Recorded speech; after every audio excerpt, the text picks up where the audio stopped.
再来看桃园哦，去年开始试办组合式减速平台，利用像你在这地板哦，佮加上反光的标线，互汽机车驶经过这路段，就会自动来减速。这款设计哦，一工就会当完工，并且哦，是会当降速3成。马叫外观市有兴趣想要了解。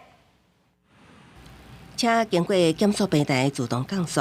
桃园去年起试办组合式减速平台，目前全桃园有6个设置组合式减速平台，包括斑马线2个、甲路段行4个，平均降速达到3成。大家到那边就慢下来，还有的不知道骑机车就会跳啊。晚上的话，骑机车的有的骑很快啊，那就会跳。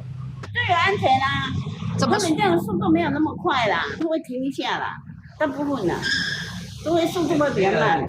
交通局表示，过去点啊加设减速平台铺设了时了工，时间爱封路解读。新设组合式减速平台以无帮组装，工程无受天气影响，时间基底1天内就会当完成，也会当以路的跨度调整大小，降低迷远。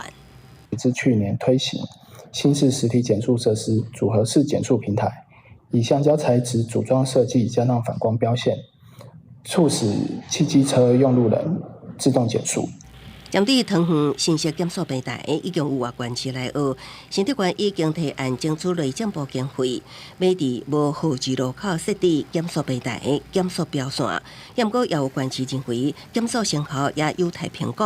烦恼车辆长时间搞来搞去，坎坷无平，颠倒互老大人跋倒，有国赔记录，暂时无得咧做。记者综合报道。